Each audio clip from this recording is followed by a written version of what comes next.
Let's talk about Evelyn and Ernie. Ernie was 79 years old and Evelyn was 80. And Ernie worked in retail his whole life. He had a really good investment advisor. That investment advisor told him and instructed him on how to invest his money over the years, and he had accumulated a nice little fortune for the time. I mean, he had upwards of $500,000 plus 2 homes that he had. Then Ernie one day started having problems.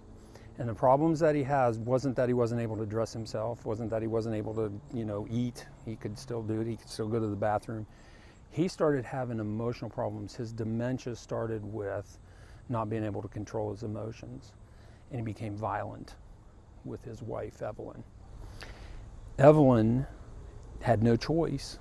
The daughter went to the attorney and said, look, Dad's got a problem. We got to do something. We've had to put him in a nursing home. And they were chunking out money to the tune of $7,000 a month. I mean, and this was back in the day when $7,000 a month was a lot of money.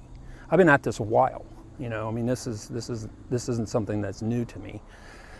So $7,000 a month's going out to take care of Ernie because they can't take care of him at home anymore because he's violent with his wife and his daughter, okay? And they're chunking out this money. Well, this money that he had was in his 401k.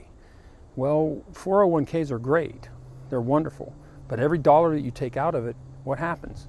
You got to pay tax on it. Well, Evelyn still needed money to live, so she was tapping into the 401k for $2,000 a month. They were spending $7,000 a month on her. They didn't have a whole lot of Social Security because he worked retail. I mean, he had a great investment advisor. I got to tell you, the investment advisor did a really good job for him. And he was smart. He put money away.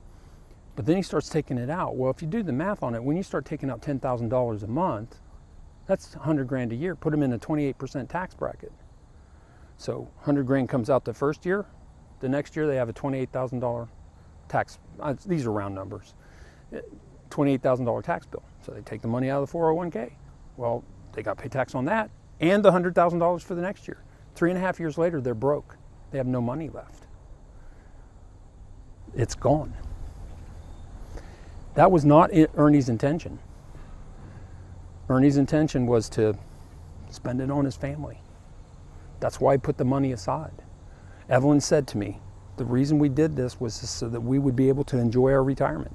Now one was 79 and one was 80, so they had spent their money, but they were living frugally. They were living off basically the interest, the required minimum distributions that they were getting off their 401ks and their Social Security, and they were happy as clams. They could travel to their summer home.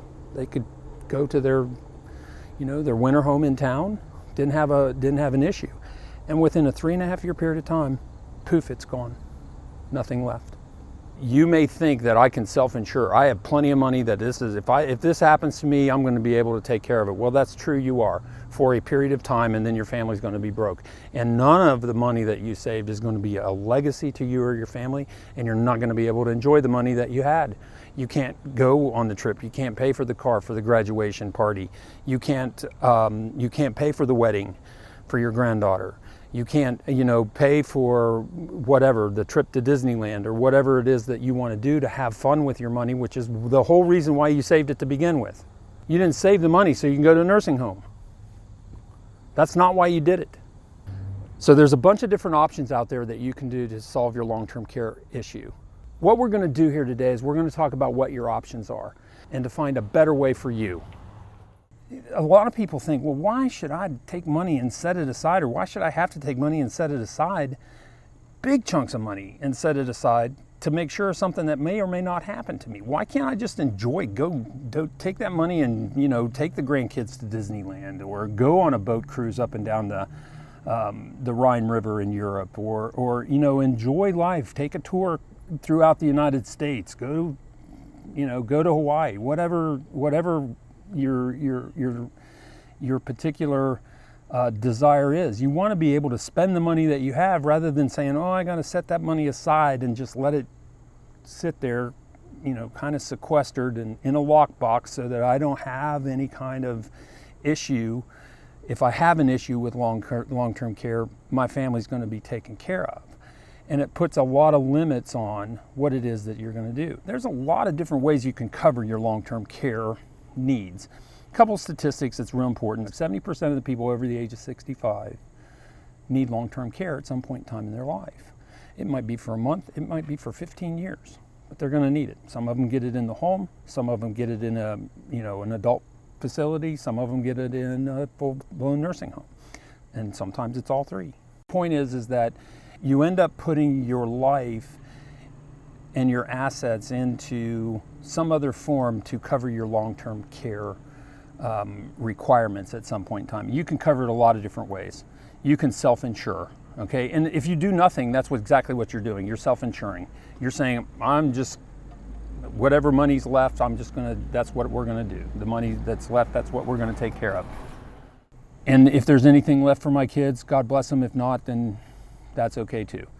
Some people want to do, they want to set aside money, and they'll do it in the form of a trust. They'll put the money into a trust, or they'll talk to a lawyer and they'll prepare for it. They'll say, okay, we want all of our money in this trust, and it's kind of like in a lockbox. The problem with that is it limits what it is that you can do with your money. You can't take that trip up and down the Rhine River. You can't take the grandkids to Disneyland because your money's in a lockbox. Okay, so there's an issue with that. The other thing that you can do is you can take a part of your money and put it into something that's going to have a favorable return. These are what's known as asset-based long-term care plans, and they're based upon an annuity. You dump money into an annuity. You have round figures, $100,000 into an annuity. They're going to say, okay, well, if you need long-term care, we'll guarantee you that bucket of money is going to be worth $200,000 or $300,000, whatever the number is. It depends on the carrier, the company, and the product.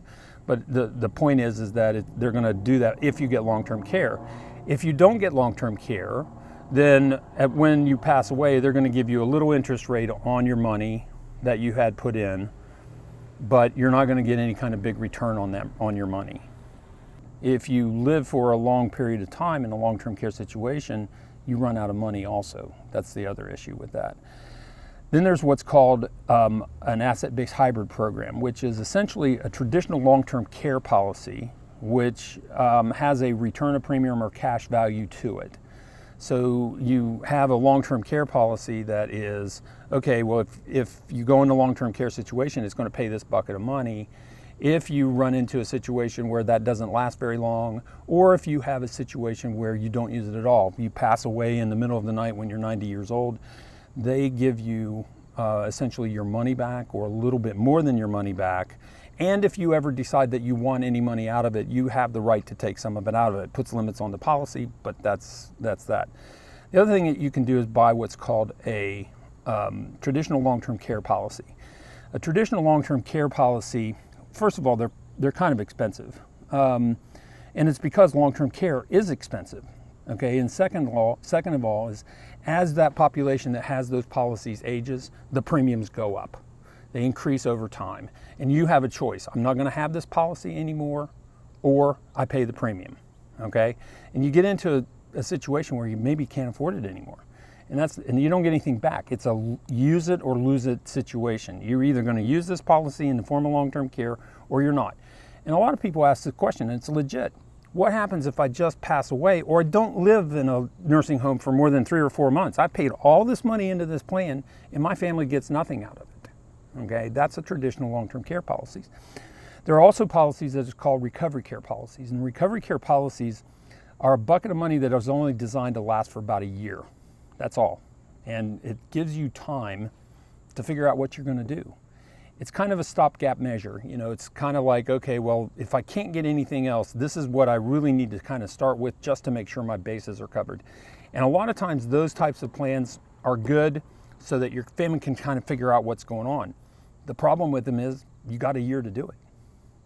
And with 5-year look-back periods, with dealing with attorneys and doing all those things, a lot of times people run out of money before they figure out really what needs to be done. A better way to do this is to do a universal life policy, which is a life insurance-based policy. Okay, I'm going to use jargon here. An IUL is an indexed universal life. An indexed universal life with a long-term care rider provides you with a lot of flexibility. I can't tell you what's going to happen. I have no idea what's going to happen in your life. You have one plan for your life. Well, that's not what happens, and you know that. You're kind of older now. You've figured out that what you thought life was going to be like when you were 20 is not anything close to it now that you're 50. Okay, things happen that you have no control over. So you have to remain flexible. In indexed universal life policies, most carriers have a couple of things built into the policy. The first thing that they have built into the policy is critical illness. You have a heart attack, cancer, stroke, kidney problems, Parkinson's disease, ALS, something of that nature. They're just going to send you a check. They just say, okay, well, you've had a heart attack, it's this bad, here's money. And it's your choice as to whether or not you want to take it or not. You don't have to take it. You can leave the policy completely in force, or you can say, give me the money. And then the policy will adjust accordingly, okay? So it gives you flexibility on that aspect of it. But the other thing that an IUL gives you is it also gives you a terminal illness rider.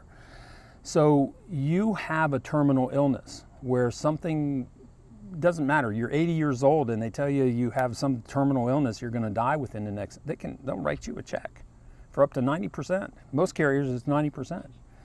Of whatever the policy is, and you can spend it however you want. There's no limitation on how you do that. You can, if you want to go to Hawaii, you go to Hawaii. You know, it doesn't matter to the insurance company what it is. They're just paying you ahead of time. That's what it amounts to. The other thing that a IUL has on it is it will build a cash value over time. So it's a savings account. The savings feature in an IUL is more than what you traditionally get out of a bank or a CD or something like that. It's not going to give you huge returns that you're going to get, 20, 30, 50% on stuff like the market goes crazy. There is limits on how much you're going to get. But most of them's target is to give you some decent interest rate, 5 to 7% on the cash value of that policy. The third thing that it does is it gives you a death benefit. So that if you do die suddenly, your family gets money. And it's not just a return of premium. With a return of premium policy, whatever you've paid into it, they're going to give it back to you with interest. With a death benefit, if you sign up for a policy that's $250,000 and you die tomorrow or you die 35 years from now, you're going to get $250,000 plus whatever the cash value is in the policy if you structure it that way. If I'm 70 years old and I'm a man and I pass away, my wife not only loses me, her, person that she's been married to for the last 40 years, had kids with and all of those things, but she also loses my income. She can't get both Social Security checks, okay? There's some kind of change in her financial status because now my retirement is either gone or cut in half, reduced in some way, okay? There's not enough money there for her to live. Just because there's one person living in the house instead of two doesn't make the house cheaper to run. It still costs the same to run it. So the money's still there. So your spouse needs the money. So you've got to have that protection. If you don't have that protection, you're really leaving that person vulnerable. The other thing that it affords you to do is it affords you to have, if you need cash out of this thing, you can get the cash out of the thing. You can take it in the form of a loan. It doesn't collapse the policy. You don't have to give up the policy. You can take an income off of it. A lot of times that's tax-free.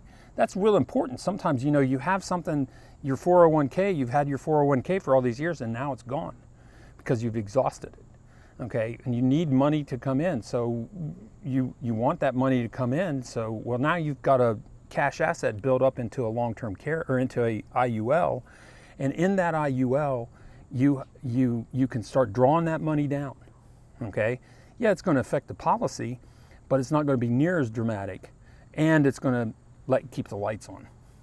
So those are the reasons why that particular policy is a better way to cover your long-term care needs and give you the flexibility so that if whatever else happens, you have some form of coverages and you're not spending a whole bunch of money on a bunch of different policies. You're taking one insurance dollar and you're spending it 3, 4, 5 different ways. That's going to benefit you in some form, either immediately or later on, depending upon what the situation is. So you're using your money way more effectively than what you would by just buying individual policies over here. You have $1 going to a long-term care policy, you have $1 going to a life insurance policy, you have $1 going to a critical illness policy, you have $1 going into savings. So you're spending $4 over here where you can be spending $1 and get virtually the same thing. Doesn't that make a whole lot more sense? So here's the bottom line. If what I've just talked to you about makes a whole lot of sense, and you need to know more about what it is, because everybody's situation is different, you need to have a conversation with somebody. That somebody is me. It's a phone conversation. We'll take an hour. Hit the button below that says schedule time with an agent. Schedule your time with me. We'll have a conversation and see where you need to go with this. Really, we're going to talk about what your needs are specifically, what your concerns are specifically. And then we're going to talk about what's real as far as how much money you got, where you're going to put it, what's appropriate amount to put it. Everybody's situation is completely different. So there's no cookie cutter situation in a long-term care plan. You are ensuring that you are going to stay in control of your situation, even when you don't have the mind to do so. Because if you don't make this decision, somebody's going to make it for you.